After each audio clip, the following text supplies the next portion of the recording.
Caríssimos irmãos e irmãs, boa noite. Sejam bem-vindos ao Parque Espiritual Monte Alverne para essa nossa última atividade do dia de hoje, um dia repleto de atividades em que tivemos a oportunidade de nos reunir, de avançarmos um pouco mais no entendimento da doutrina espírita, de confraternizarmos com os nossos irmãos e irmãs nessa nossa caminhada terrestre. Antes de dar início, à nossa reunião de hoje com a nossa prece, nós gostaríamos aqui de fazer 2 registros. O primeiro deles é que hoje é o dia do médico e nosso palestrante de hoje, o nosso querido irmão, trabalhador da casa, Ricardo Nauns. Cumprimentamos o nosso querido irmão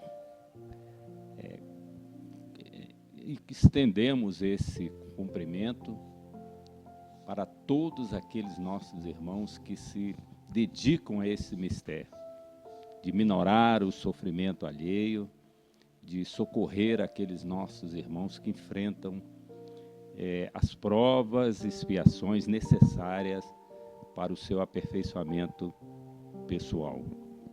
E um outro registro também é a respeito das nossas atividades aqui do Monte Alverne. Essas nossas atividades, elas estão disponibilizadas nas mídias sociais, no Instagram, no Facebook e também no canal que nós possuímos no YouTube. Era esse registro que nós gostaríamos de fazer. E dando início, então, à nossa reunião de hoje, nós vamos convidar o nosso querido irmão Sérgio Miller, trabalhador da casa, também para fazer a prece inicial, a nossa prece de harmonização para o trabalho do dia de hoje.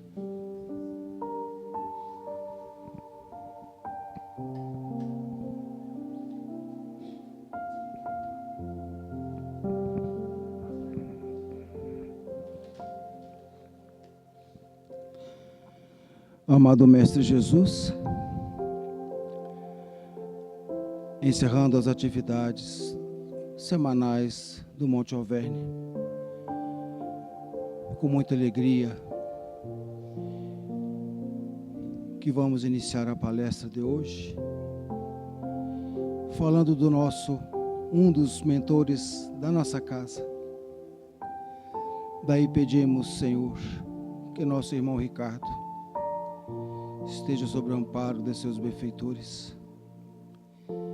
Nesta noite que o Monte Alverne se enche de alegria, de paz, de fé, justamente os ensinos que Francisco de Assis deixou para a humanidade. Que hoje, Senhor, a nossa estada aqui seja coroada em nosso íntimo com essas mesmas virtudes: a fé, a esperança, a caridade, Senhor. Muito obrigado, Pai, por mais uma noite na companhia desses irmãos que tanto nos protegem, tanto nos abençoam. Graças a Deus, Jesus, e que assim seja.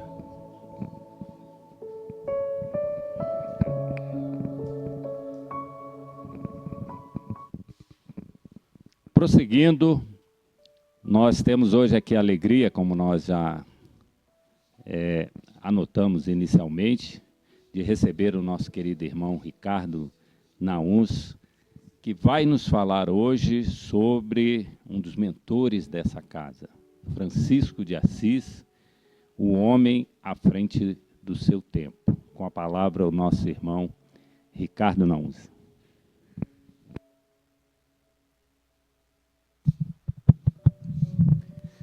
Boa noite a todos.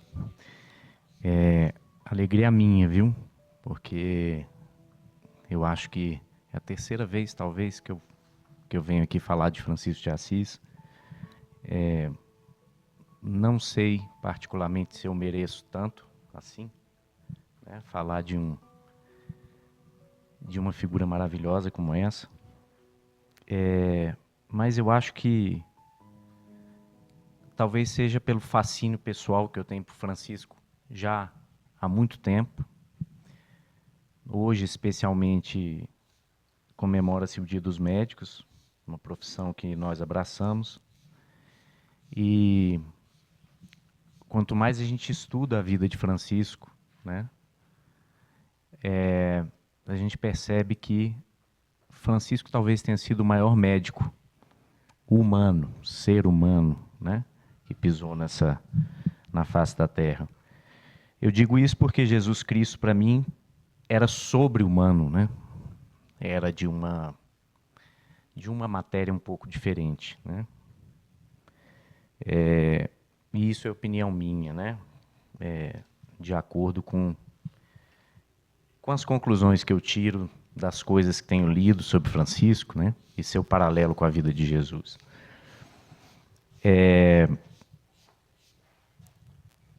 Eu decidi hoje falar um pouco sobre a história de Francisco de Assis, como já tínhamos apresentado de outras vezes, mas de uma perspectiva um pouco diferente. Por quê? O que me encanta tanto em Francisco é exatamente o lado do homem, a história do homem em busca do desenvolvimento espiritual, né? Da aquisição de valores superiores. Poderíamos falar aqui da vida espiritual de Francisco de Assis, né? E suas reencarnações, né? E a atividade espiritual que ele tem, né? Sobre este planeta de forma perene. Poderíamos falar sobre fatos espetaculares da vida dele, né? São vários, né? Desde curas consideradas milagrosas pela Igreja Católica, até histórias com os animais, com as criações e criaturas de Deus. Mas eu acho que o maior milagre de Francisco é exatamente o que ele tem de mais humano e que faz o paralelo com o que nós temos de mais humano. Por isso o título até, Um Homem à Frente do Seu Tempo. A espiritualidade de Francisco de Assis, ela foi construída com muito esforço, com muita humildade, com muita dor, com muita dúvida, com muito trabalho, né? Ela não caiu do céu. A espiritualidade de Francisco é construída a partir da negação de valores materiais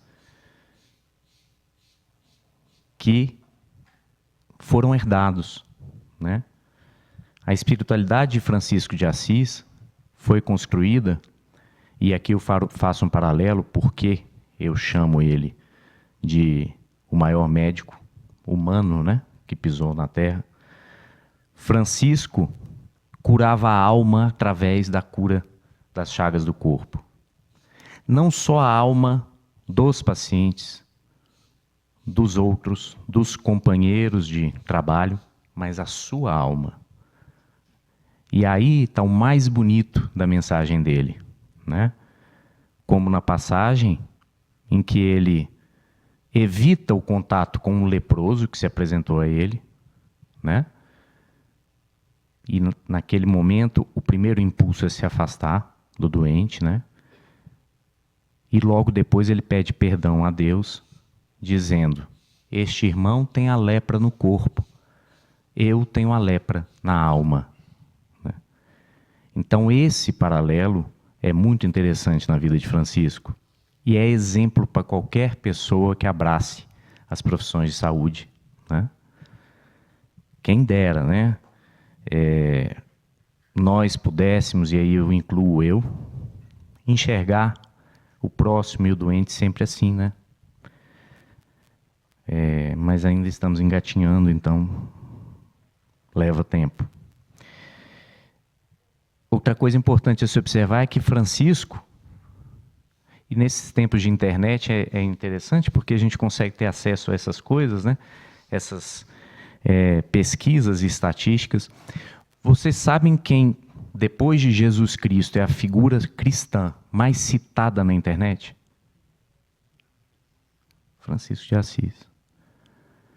Pasmem, em culturas do Oriente, inclusive. Mais do que Maria, a mãe de Jesus. E por que isso acontece? Né? Francisco é considerado patrono da ecologia, protetor dos animais, arauto da paz, né? Protetor dos pobres. Que mensagem é essa que esse homem deixa para a humanidade, que toca tão fundo o coração humano e que persiste por tanto tempo? Eu não vou comparar com a mensagem de Cristo, porque é outra substância, é outra coisa. Mas por que Francisco tocou tão fundo? Por sua simplicidade? Talvez. Por sua atemporalidade, né? na mensagem? Talvez. Por ter sido exemplo e ter experimentado tudo aquilo que pregava? Talvez. Né? E é isso que nós vamos lançar uma luz aqui hoje. Bem, uma rápida passagem sobre a época em que Francisco de Assis viveu, século XII, né? Considerado ainda Idade Média na Europa, né? Os historiadores chamam de Idade das Trevas. Por quê? Porque a Igreja Católica detinha um poder político, econômico, né? Vários trechos dos evangelhos, inclusive principalmente do Novo Testamento, não eram franqueados às pessoas normais, né? Era uma igreja que era inquisidora, né? Perseguidora, punitiva, uma época em que doenças assolavam os países e dizimavam populações por falta de higiene, né? Por falta do conhecimento ser expandido. E, nessa época, a igreja era o principal instrumento de julgamento, né? Na cabeça, na fronte das pessoas. Francisco nasce numa família de comerciantes muito ricos, né? O pai dele fazia comércio de panos, né? E não só na Itália, como na França também, sem nenhum título de nobreza, né? Então, naquela perspectiva histórica em que os burgueses aqui eu chamo os que tinham dinheiro, queriam ter uma posição social melhor, eles tinham dinheiro, mas como não tinham título de nobreza, eles não eram considerados. Eles tinham um poder econômico, né? Que o que acontece é o contrário hoje, né? A pessoa, tendo poder econômico, ela tem, né, as portas abertas, né? Naquela época não era assim. E o que mais o burguês queria era um título de nobreza, né? Era uma classe que estava se estabelecendo socialmente. Essa é a perspectiva histórica, né? Francisco cresce até a primeira juventude, 18, 17 anos, numa vida extravagante, né? De riqueza, os melhores trajes, as maiores festas, né? O trabalho se resumia a alguns minutos ali na tecelaria do pai. Na maior parte do tempo eram atividades, né, de entretenimento, diversão. Mas, apesar disso, os relatos históricos que nós temos de Francisco nessa época é que, apesar disso, ele já era muito alegre, né, muito cortês, né, tinha uma personalidade magnética, então as pessoas gostavam de Francisco. Estou olhando para o tempo, porque eu sempre começo a falar, daqui a pouco a gente chegou na metade da vida dele e já está acabando. Só que ele começa a sentir um vazio existencial muito novo, né? O que de certa forma, precoce, né, para um jovem nessa idade, assim. Alguma coisa estava faltando ali.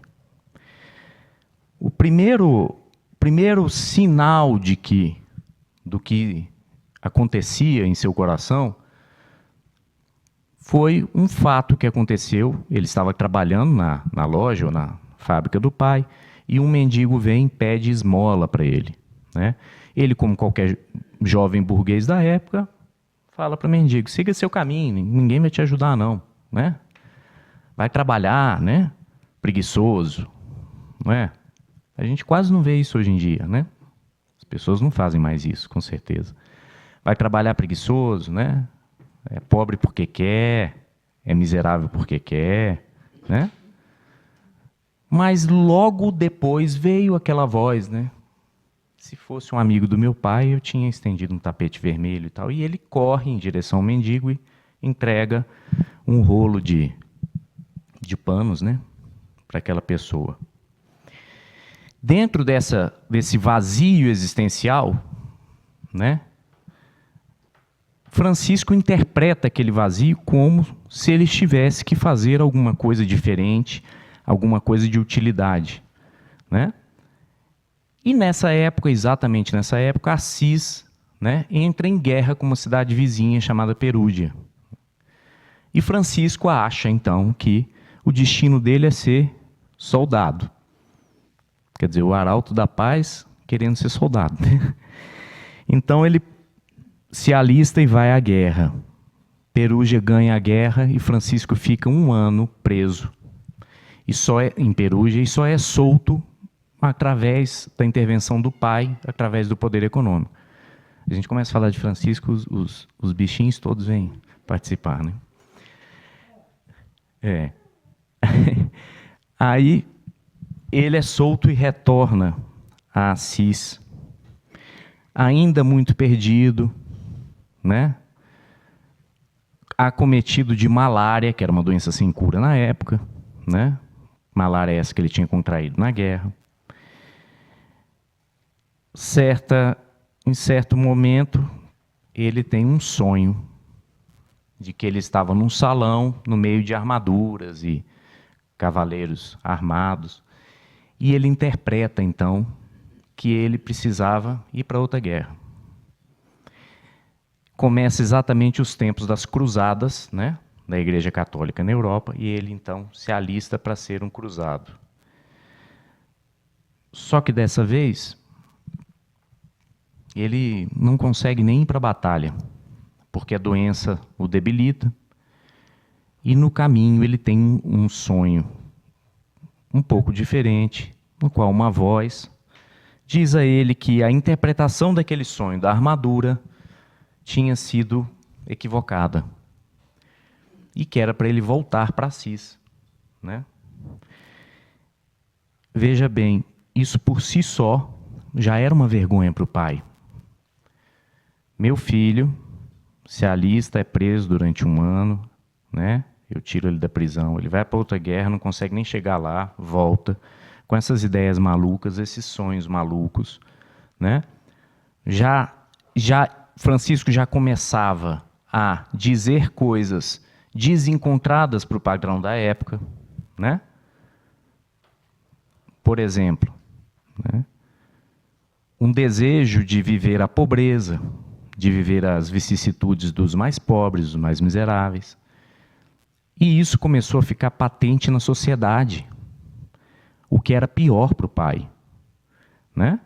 Porque um burguês com muito dinheiro, tentando atingir títulos de nobreza, e o filho o ridicularizando, né? Era uma coisa muito séria. Francisco, quando volta da guerra, esse chamado de serviço aos pobres, ele aumenta no coração.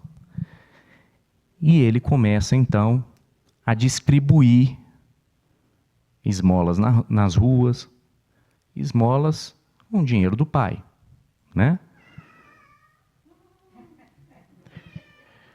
esmolas com o dinheiro do pai. Em algum momento, Francisco é visto abraçando doentes na rua, leprosos, né? Lepra, nessa época, era uma doença, além de incapacitante, que alijava o ser da sociedade. Ninguém queria tocar, chegar perto, né? Hoje em dia, a gente não tem mais a hanseníase dessa forma, com essa manifestação. Mas era a hanseníase cutânea da época, né? As casas eram até marcadas, né? Marcadas, né? As extremidades caíam, a pessoa ficava cheia de feridas, toda coberta na rua, né? O mau cheiro. Não é isso? Então, tudo isso começou a incomodar muito seu pai. Até que, num certo momento, Francisco vai a uma peregrinação em Roma, e aí foi o ápice, né, de desagradar o pai. Vai a uma peregrinação em Roma, e em Roma, na frente de todas aquelas pessoas de Assis que estavam peregrinando, ele troca suas vestes com um mendigo e passa o dia vivendo como mendigo. Volta para Assis como mendigo, vestido como mendigo. E aí, então, seu pai resolve que ele tem que ser julgado pela Santa Igreja Católica, em praça pública, né? Aciona o bispo da cidade, que era, se não me engano, o bispo Guido, e marca-se o julgamento de Francisco para a praça principal da cidade. Antes disso, eu queria fazer constituir um raciocínio com vocês. Francisco se torna soldado, né, interpretando um certo vazio existencial e, provavelmente, um sonho, talvez uma manifestação mediúnica ou um conselho de um mentor, talvez fatos do inconsciente dele, não sei. Mas quantos de nós já não vivemos vazios existenciais, né? E nós interpretamos como hoje em dia? Né? Se nós nos sentimos vazio, o que a gente pensa? Preciso de uma roupa nova, né? Ou preciso de um carro novo, ou pior, preciso trocar de mulher, preciso me separar do marido, não é assim? Preciso mudar de profissão, preciso ganhar mais dinheiro. Quase nunca nós interpretamos da forma que talvez seja o chamado. Será que esse vazio não está em si olhar muito e olhar pouco para fora? Né? Quantos vazios existenciais, quadros pré-depressão, né, doenças mentais, não vão se resolver com um simples movimento de se doar para o próximo? Né? Resumindo, caridade. De qualquer forma. Ir numa comunidade carente? Ótimo. Começar a ouvir mais o seu colega de trabalho? Ótimo. Né? Eu não sou psiquiatra, não trabalho com doentes psiquiátricos, né? Mas tenho amigos. E é impressionante como os quadros de depressão estão associados ao movimento que a pessoa faz por pressões várias, né? Por bioquímica cerebral? Talvez, mas por pressões várias. O movimento da pessoa olhar apenas para ela mesma, né? Qual foi a interpretação de Francisco? Vou para a guerra, vou me tornar um soldado, né? Estou querendo dizer com isso que Francisco é um exemplo que se aplica a todos nós aqui, né? Ele não recebeu uma luz do céu, agora eu agora eu vou trabalhar com os pobres, né? Não é um conto da carochinha, é um processo, né? E fica o alerta para talvez olharmos para fora, quando sentirmos essa ausência de sentido na vida, né? Tenta, né? Tenta fazer um trabalho de caridade e veja se melhora um pouco, pelo menos, né? Outra reflexão. Será que é preciso que nós encontremos um mendigo na rua, troquemos a roupa com ele e passamos ali aquele dia vivendo como mendigo? De maneira figurada, o que representa vestir as vestes do mendigo e passar um dia como mendigo? Representa se colocar no local do outro, né? Quantas vezes alguém vem desabafar com você, né? E você escuta só o que você quer escutar, né? Não é isso? Dá trabalho, né? Dá trabalho dar carinho e amor para o outro. Dar trabalho e entender o que o outro está vivendo. Dá trabalho, né? É muito mais fácil. Rapaz, isso é uma bobagem, acorda, né? Eu não estou sentindo nada, eu não estou sentindo dor nenhuma, não aconteceu comigo, né? Então, esse sentido de vestir a roupa do mendigo é se colocar na posição do outro. E eu estou falando em coisas simples, diárias, né? Com a esposa, com os filhos, com o colega de trabalho, né? Com aquele desafeto, né? Que me dirigiu alguma palavra atravessada. Calma, por que me dirigiu uma palavra atravessada?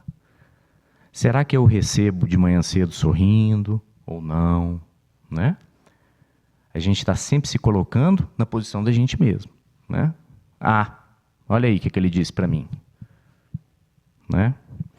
Voltando à história de Francisco. Francisco, então, e essa é a passagem talvez mais emblemática, porque abre um segundo tempo da vida dele, né? Ele é julgado em praça pública, e na frente do pai, das pessoas, né? Ele se despe, fica nu, entrega as roupas na mão do pai e diz ali que abre mão de tudo que o pai tem a proporcionar a ele, não só material como, né, os laços de família, de sangue, e declara a plenos pulmões que o pai dele é o Pai Nosso que está no céu, né? Francisco, então, esse fato marca a ruptura de Francisco com o estilo de vida, a ruptura total com o estilo de vida que ele tinha, que ele nasceu, que ele recebeu, e com os laços da família material, né? De sua família terrena.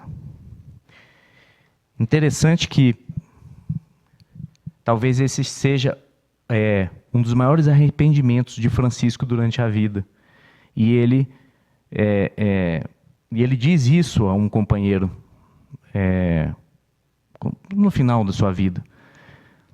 A incapacidade que ele teve de perdoar o pai, de se reconciliar, né, com o pai. E lembremos aqui que talvez a nossa família terrena é a nossa maior prova aqui. É a primeira, né? Então, nesse ponto, Francisco se arrepende. Percebe que a história que eu estou contando aqui é de um ser maravilhoso, mas que é uma história que está longe de ser perfeita. É muito próxima da nossa. Por isso que é fascinante, né? Porque tudo que se aproxima do que a gente vive, nos ensina mais, né? Jesus Cristo é o mestre maior, mas nós estamos pertinho, pouco perto, muito longe ou infinitamente distante de Jesus, no sentido de evolução. Infinitamente distante. Figuras como Francisco de Assis, Francisco Cândido Xavier, Gandhi e muitos outros, né? Irmã Dulce, Madre Teresa, são figuras com uma história humana, né? Todos à frente de seu tempo, que são exemplos palpáveis para que a gente se agarre neles, né? E tenha um guia. Francisco sai desse julgamento desnorteado, né? Sem rumo, e procura inicialmente o que era mais direto para ele. Ele era católico e ele procurou, então lembrou que tinha um mosteiro fora da cidade e ele procura abrigo nesse mosteiro. E, para surpresa de Francisco e de todo mundo, ele é tratado de forma ríspida, né? As pessoas duvidam, né, da história dele, acham que ele é um mendigo, preguiçoso, né? E oferecem para ele um cargo na cozinha, né? Mal forneciam alimento, mal forneciam roupa para ele. E ele, então, insatisfeito com aquela situação, põe-se a orar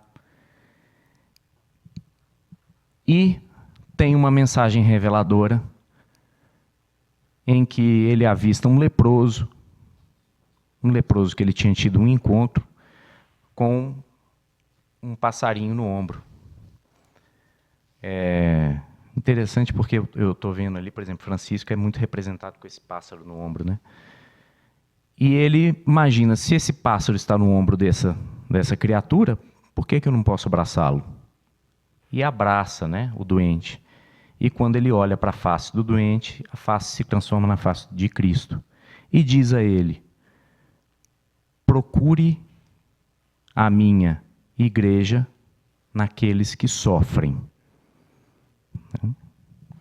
Francisco, então, se alista como voluntário num leprosário de Gúbio, onde ele trabalha durante 6 meses. Fazendo o quê? Lavando as feridas dos doentes, dando banho nos doentes, né? Os relatos é de que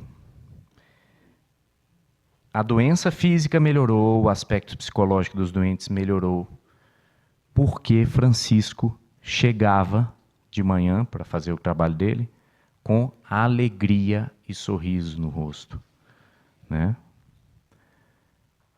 Eu estou marcando a palavra alegria porque eu acho que é uma palavra forte dentro da nossa casa aqui, né? O nosso fundador aqui não se furtava, né, a falar da alegria, que é muito diferente de felicidade, né? A alegria, né? Principalmente a alegria que é utilizada para alegrar o outro, né? Não é isso? Francisco passa 6 meses no leprosário, trabalhando no leprosário, e retorna a Assis, onde ele fica em torno de uns 3 anos dando esmolas na rua, né? Pedindo ajuda e dando esmolas. E reconstruindo igrejas, né? Como um pedreiro mesmo, né? Botando tijolo em cima de tijolo, particularmente a capelinha de São Damião e Santa Maria, sempre é Santa Maria dos Anjos, né? Santa Maria dos Anjos. Essa atividade de pedreiro se deu numa visão que ele teve, essa ideia, numa visão que ele tinha tido tempos antes, que o crucifixo de Jesus falava com ele para ele reconstruir a igreja do Cristo, né? A igreja de Deus. Ele interpretou como a reconstrução material da igreja. Mas eu acho que durante a vida ele percebeu que essa reconstrução era mais do que a material, né? O que acontece é que a Igreja Católica, naquela época, se perdia, né? E cada vez mais se distanciava das pessoas, né? Aliás, aqui um parêntese. Vocês já imaginaram eu não sei se alguém já pensou nisso, mas Francisco poderia ter sido facilmente levado para uma fogueira. Vocês já imaginaram isso? Na época que ele vivia, conversar com os animais, né? Propor cura através da música. Dizer que estava tendo visão, que Jesus conversava com ele. Por que ele não foi perseguido? E aí eu vou dizer para vocês por quê. Porque para a igreja era interessante Francisco aproximar o povo novamente. Era como se ele fizesse o trabalho para a igreja sujo, né? Ele dá o testemunho da abnegação, né? E fala em nome da igreja, porque ele falava em nome da Igreja Católica. Ele era católico, né? Conversava com os bispos. Aliás, se vocês perceberem, a Igreja Católica recentemente recorreu a outro Francisco para fazer a mesma coisa. E aqui vai uma homenagem a esse ser humano incrível, né? O nosso Papa Francisco, né? Que assume o papado numa época em que a igreja tinha denúncias de corrupção, denúncias de abuso sexual, né? E ele, de forma corajosa, assume o nome de Francisco, numa mensagem clara, né? De desapego aos bens materiais, e toma várias medidas para que a corrupção seja identificada e contida, os abusos sexuais. Um discurso, né, muito mais aberto a todos, né, católicos ou não católicos, né, de todos os gêneros e todas as raças, né. Tá certo. Bem, Francisco, após esses 3 anos, entra um segundo momento em que ele, através de uma pregação de um sacerdote, ele chega à conclusão de que ele precisa começar a pregar, né? E aí a gente abre uma nova fase, que é o nascimento dos franciscanos, né? Ele começa a pregar nas ruas, inicialmente, e começa a angariar ali seguidores, né? Qual era a característica principal dessas pregações? Simplicidade. Simplicidade na retórica, simplicidade na linguagem. Ele falava ao coração das pessoas, de forma muito simples. E mais, ele falava e tinha o exemplo. Tudo que ele falava, ele fazia, né? E aí, eu não deixo de fazer a comparação, porque muitas vezes, nós mesmos, às vezes a gente sobe aqui para fazer uma oração, né? E a gente fica preocupado com as palavras que vai falar, se vai falar palavra muito bonita, né? Rebuscada, né? Se a oração... Mas às vezes a palavra simples é que atinge o coração do homem, né? A verdade é essa, né? Para falar de Deus, né? A coisa mais simples que existe e mais complexa ao mesmo tempo, é preciso usar de simplicidade. Porque se a gente usa palavra muito rebuscada, nós estamos nos perdendo na oratória. Lógico que tem oratórias lindas, né? Que nos emocionam, né? A figura de linguagem, às vezes, ela toca o coração pela beleza, né? Por exemplo, nós temos um poeta aqui, ó, que já nos brindou com coisas belíssimas aqui, né? O ritmo das estrofes, né? Dos versos, nos fazem, né? Entender melhor a mensagem e internalizar no coração. Agora, tem oratória por oratória, né? Muita gente que, em todos os lugares que você, né? Aquela coisa rebuscada e pomposa, né? As casas espíritas também têm, né? A gente encontra alguns. E não é má fé, não. Eu acho que é só má orientação, né?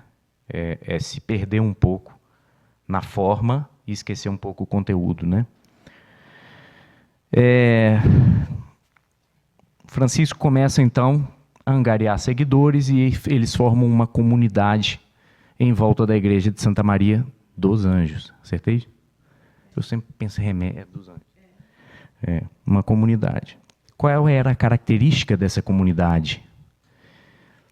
Era uma época em que as comunidades anexas à Igreja Católica eram comunidades meditatórias. A meditação, né? A oração distante das pessoas, enclausurados, né? Mas daí vem o termo clausura, né? Era o mais comum. Os franciscanos preferiam, por influência de Francisco de Assis, o trabalho, né? O que é o trabalho? Entregar o alimento, né? Pregar diretamente para as pessoas, né?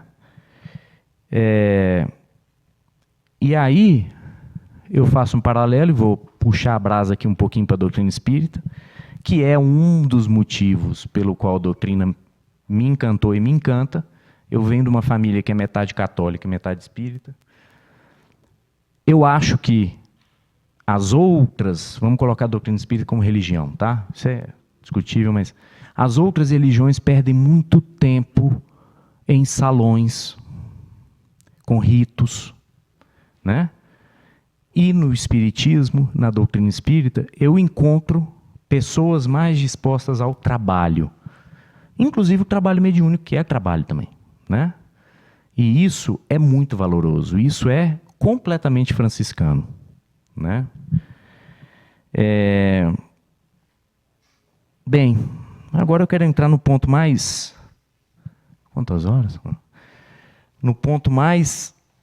que tem mais a ver com essa reflexão aqui. Eu vou elencar algumas características do homem Francisco, né? E que foram desenvolvidas durante o tempo. Lógico, ninguém nasce desenvolvido, né? Tudo tem um tempo. Francisco era um homem que valorizava a igualdade. Mas mais do que a igualdade, é um termo que é muito mais difícil do que a igualdade, que se chama equidade, né?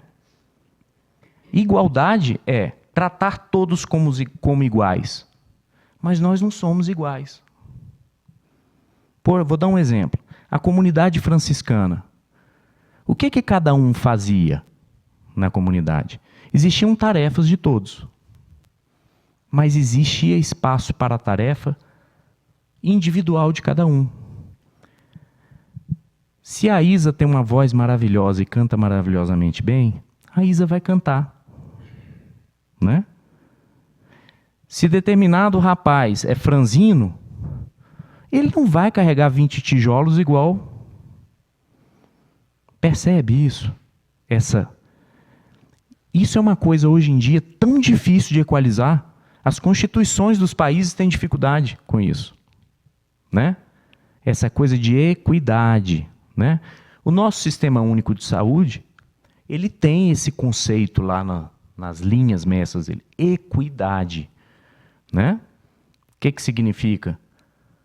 Instituições que têm mais necessidade precisam receber mais recursos. Outras que têm menos necessidade, menos recursos. Isso é equidade. E Francisco, por isso que eu digo que é um homem à frente do tempo, né? A comunidade franciscana original, a inicial, depois nós vamos conversar sobre o que ela se tornou e tal, né? Francisco era focado no ser humano, né? No humano, e antes no humano do que nos dogmas, né? Vou dar um exemplo, uma historinha aqui, que eu já contei aqui, mas que é até engraçado. Ele recebe um dia na comunidade uma senhora morta de fome. E eles também estavam mortos de fome, porque eles passaram dificuldade. E ele não tinha nada para oferecer para aquela senhora. E, de repente, ele olhou assim, num canto, o Novo Testamento que ele estudava. E ele fala para o companheiro, não me lembro quem era, né? O companheiro fala assim, companheiro, meu irmão, pegue aquele Novo Testamento e entregue para essa senhora para ela matar a fome dela. E o pai Francisco, mas ela vai comer o livro para matar a fome? Não, meu amigo, ela vai vender para comprar alimento. Então, e aí o companheiro questiona, né? Mas não é um livro sagrado? Né? E aí ele fala, Jesus Cristo, você acha que Jesus está mais preocupado com o livro sagrado ou com a fome de nossa irmã? Verdade, né? Não é isso? Então, e isso é uma lição para várias religiões, né? Mais uma vez, olha a forma e o conteúdo da coisa, né? Um professor da minha filha na escola, que é católico, disse uma coisa muito bonita uma vez, que eu não me esqueço. Ele falou para os meninos assim, qualquer igreja que não acolher qualquer um, pode ter certeza que Jesus Cristo ali não está. Então, a igreja que não acolhe é qualquer um mesmo. Jesus não está ali. Né? Um olhar de fé sobre as obras da criação. Chico Xavier tem uma frase muito bonita que ele diz o seguinte, uma simples flor, quando olhada com fé, se torna mais bela do que qualquer página de Shakespeare. Né? O que é esse olhar com fé? É olhar com o olhar de criação divina. Né? Francisco olhava com fé até para os defeitos dos irmãos. Né? Ele não apontava o dedo. Ele desejava de coração que aquele irmão encontrasse o caminho. Né? Então, olhar para as, entre aspas, imperfeições do mundo com um olhar de fé, com um olhar de esperança, né? De caminho para a melhora, né? De um futuro melhor. Francisco tem frases lindíssimas, são várias aqui, mas por que ele se tornou o patrono da ecologia? Por um simples motivo. Francisco se sentia parte integrante do universo, da criação, coisa que nós não nos sentimos. Pensem diariamente, em cada momento da vida, como em vários momentos nós agimos como se esse planeta tivesse sido criado para nós usufruirmos dele. Isso não é verdade. Tá? Por algum tempo eu achei que era, né? Mas não é verdade. Há quanto tempo o ser humano está em cima deste planeta? Um cisco, né? Se nós saíssemos daqui agora, provavelmente dos seres animais, seria o que menos apresentaria impacto numa cadeia de equilíbrio. Aliás, o contrário. Nós agimos desequilibrando o equilíbrio. Né? Então, é lógico que nós fomos dotados de inteligência. Né? E Deus permite e quer que, através de nossa inteligência, nós sejamos capazes de modificar o curso das coisas. Mas não para pior. Mas não para destruir. Né? Para se integrar, a palavra é integração, né? Integrar. Se integrar espiritualmente consigo mesmo e se integrar com as outras criaturas. E Francisco descobriu isso muito cedo, né? E é por isso, por ser parte integrante, e e não se sentir o dono, que ele conseguia conversar com o animal, conversar com as plantas, né? Domar um lobo feroz com as palavras, né? Ter pássaros em seus ombros como se fossem galhos. É isso? Então, não tem nada de fantástico nisso. Tem a ver com ser irmão. Tratar o sol como irmão, a lua como irmã, né? Francisco era um homem que tocava o sino da igreja de Assis para chamar a atenção dos irmãos para observar a lua, né? Nós estamos observando a lua como irmã, né? O sol, a natureza. Nesse sentido, este Monte Alverne aqui foi criado nessas premissas, né? Por que Ariston fazia tanta questão dessa natureza, né? Integrada, né? Ah, porque é bonito? É lindo, mas é porque o ser humano só evolui no momento em que ele se integrar, né? Com a natureza, a criação. Me veio aqui uma outra frase muito bonita de São Francisco, ou de Francisco de Assis, já que nós estamos falando do homem, que é uma frase que é a seguinte: ninguém se diviniza sem antes se humanizar. O que significa isso? Você quer ter uma linha direta com Deus, mas você não quer ter linha direta com ninguém aqui. Não adianta, não.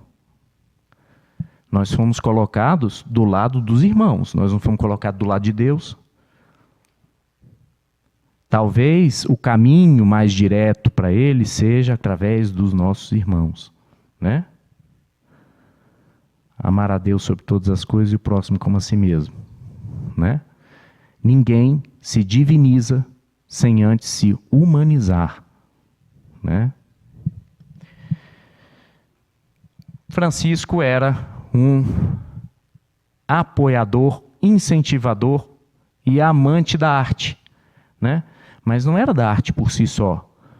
Quantas vezes ele não pedia para amigos tocarem uma música para curar um doente? Gente, no século XII isso.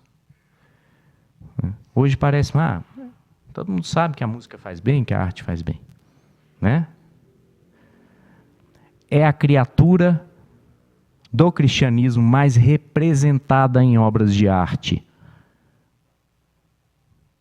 Por quê? Porque a arte tem tudo a ver com a natureza, tem tudo a ver com esses conceitos que trazem leveza à alma, né? Amor, caridade, né? Cumplicidade com o ser humano, né? Talvez seja por isso.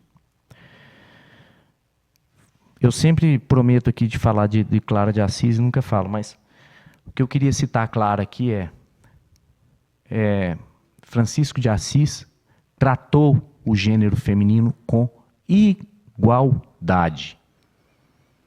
Eu não sei se vocês já perceberam, mas Clara foi recebida na comunidade franciscana. Clara era uma moça, para quem não conhece ou não se lembra, era uma moça da nobreza italiana que se apaixonou por Francisco de Assis, talvez carnalmente também, mas se apaixonou pela obra, e decidiu largar a família para segui-lo. Inicialmente, Clara foi admitida na comunidade franciscana como qualquer outro irmão. A Igreja Católica hoje em dia não trata a mulher com igualdade. Ou vocês já conseguem ver alguma mulher como padre? Não, Francisco tratou. Por algum motivo que eu ainda não descobri, eu tenho uma curiosidade danada. Por que Clara foi para o convento depois? Eu não sei se por pressão, né, da cúria, alguma coisa do tipo, mas ela foi primeiro, né, recebida na comunidade franciscana e até cortou o cabelo, né? por desejo dela. Também não me pergunte por quê. Clara foi o apoio de Francisco na segunda metade de sua vida. Era a fortaleza dele. E ele não se furtava a dizer isso. Nos momentos de fraqueza, Francisco recorria a Clara. Clara tinha uma personalidade mais decidida, mais pé no chão, mais prática, né? E injetava um ânimo em Francisco. Bem, resta falar um pouco do final dos tempos de Francisco de Assis na Terra. Francisco começa a se decepcionar com os caminhos que o franciscanismo está tomando, porque tudo que cresce, o ser humano começa a agir ser humano, né? Nós temos diferentes graus de evolução. Então Francisco começou a ficar chateado com a conduta de alguns amigos, de alguns companheiros, né? A proporção que a coisa estava tomando, né? Algumas relações com a cúpula da igreja, né? Começou a ficar desgostoso. E é aí que ele decide, então, se exilar, digamos assim, no Monte Laverna, na Itália, que é o momento mais espiritual de Francisco. Por isso esse nome é maravilhoso para a nossa casa, tá? Porque remete ao momento máximo de elevação espiritual do homem Francisco. Ele começa a ter mais contato com a natureza, a relação com os animais começam a ter mais histórias de Francisco, conversando com pássaros, recebendo conselhos de um falcão. Acho que é um falcão. Eu sei que esse falcão, por exemplo, acordava ele todo dia, né? Enquanto ele não fazia a primeira oração da manhã, o falcão não parava de bater na janelinha, né? E Francisco começa a ter experiências espirituais, talvez até mediúnicas mesmo, né? De uma forma mais intensa no Monte Alverne. E pasmem, um contato íntimo, adivinha com quem? Jesus Cristo, Ele mesmo, direto, sem intermediário, a ponto de, o que a história conta, Francisco ter recebido no corpo as chagas do Cristo, né? Os estigmas, né? da paixão do Cristo, dos últimos dias dele.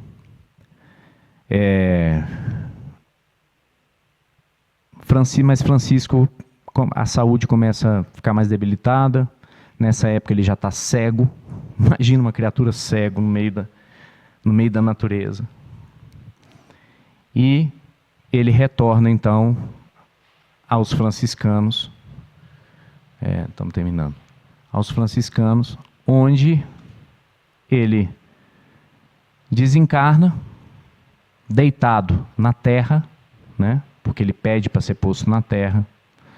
E alguns companheiros ali, médiuns com certeza, têm uma visão compartilhada por vários de Francisco se elevando, passando por um corredor formado pelos apóstolos de Cristo e sendo recebido por Jesus Cristo. Quando ele cai aos seus pés e mais uma vez, nesse momento maravilhoso, continua sendo simplesmente Francisco, que é o título de um livro, inclusive, e pede piedade a Jesus e se coloca como não merecedor daquele momento. Jesus, então, o levanta e o recebe com um abraço. Então, era isso que eu tinha para comentar. Essa passagem sempre me emociona muito. E eu espero que a história de Francisco tenha inspirado vocês aí a pesquisar um pouco mais sobre ele e, principalmente, tentar seguir um pouquinho os passos aí. Obrigado, gente.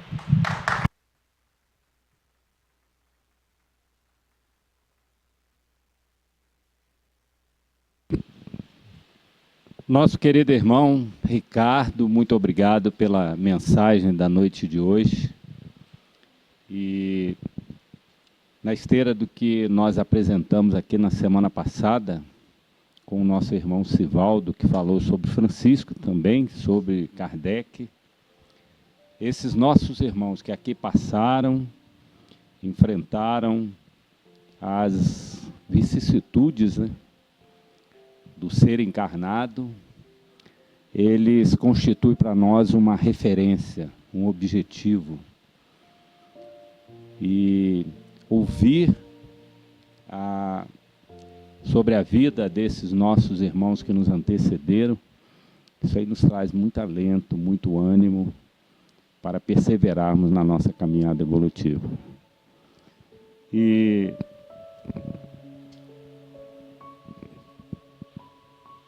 antes de passarmos para a nossa segunda parte, nós aproveitamos aqui o final dessa nossa palestra da noite de hoje para convidar todos para o próximo sábado, 25 de outubro. Nós teremos uma palestra musical com o nosso querido irmão Sérgio Paulo, trabalhador também aqui da casa, que vai, nessa oportunidade, fazer o lançamento de duas músicas, né? Incansável Ceareiro, em homenagem ao fundador desta casa, Ariston-Teles, e Francisco de Assis, em homenagem a um dos mentores dessa casa, o nosso Francisco de Assis. Essas composições e música são do nosso querido irmão Borges e será lançada aqui no próximo sábado. Então todos aí estão convidados, será uma alegria enorme recebê-los e se puder estender esse convite, para nós será uma satisfação muito grande receber esses nossos irmãos. Bom, nós passamos então agora à nossa segunda parte, o nosso passe. Nós iniciamos aqui pelo convite com os nossos irmãos médium, para nos auxiliar no trabalho, na Câmara de Passe. E aguardem nestes locais, nesse mesmo lugar, que serão chamados para receberem o passe. Muito obrigado pela presença de todos. Que Jesus nos abençoe, ilumine, que tenhamos uma semana rica em realizações. Muito obrigado.